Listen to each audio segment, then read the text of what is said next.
Hey guys, it's Bart Johnson here, NAB 2016 in the Canon booth again with Paul, and this time we are looking at a new camera that you guys have with a sort of interesting form factor. Now you guys recently announced and showed off the ME20, and here we have sort of the baby brother to it, the ME200. That is correct. So what can you tell me about the ME200 and who is this thing for? That's the question right there.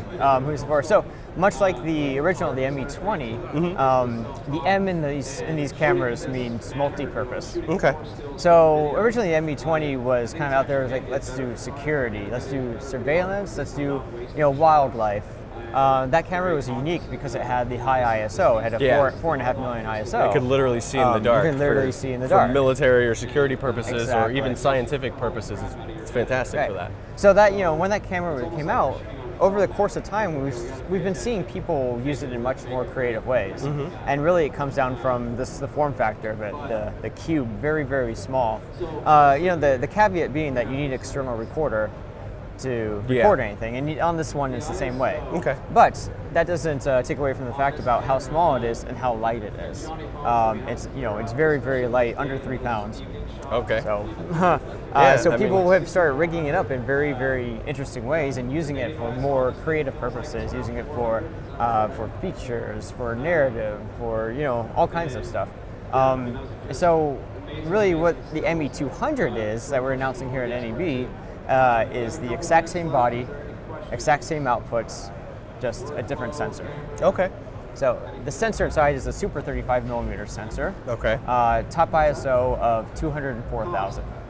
So it's not going to compete with its big brother in any way. It's not trying to see in the dark, but it's not trying to see in the dark. We've been spoiled by high ISOs lately. I mean, thinking 204,000 is still not something to poo-poo at. No, I mean, that's still pretty high. It's still pretty good, and so it offers a lot of the functionality of the ME20 at a much, much less price. Okay.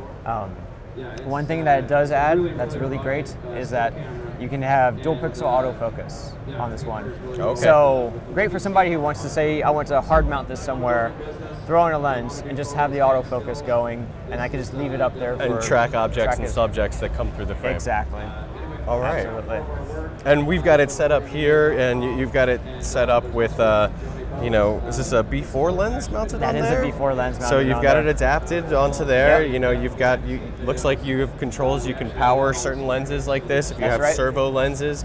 And you've basically got this set up in what would be a traditional sort of studio cam sort of setup. Yeah. But you've got other setups for it, showing off its versatility and how it can be used in all these different scenarios and situations. And that's the whole purpose of this set right here. It's the multi-purpose set. Yeah. So just all the different ways and different formats that we can set this up in.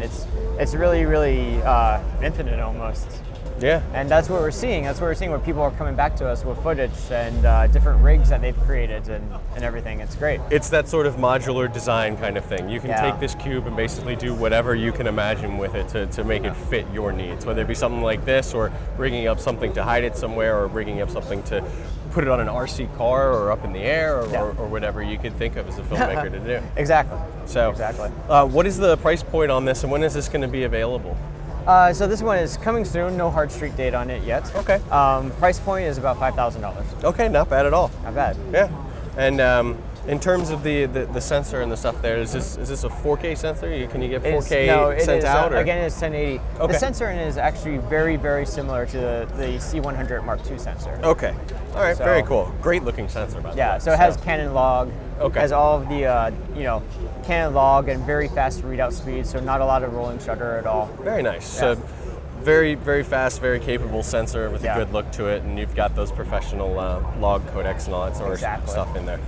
Well, fantastic. Thanks for sharing that with me. Guys, if you are looking for a camera that might not necessarily look like cameras you've seen before, but is definitely still very capable, basically, if you have an imagination, I think you're going to be able to find something to use this camera for on your production. So keep an eye out for that one, guys, and keep an eye out for more coming from NAB 2016.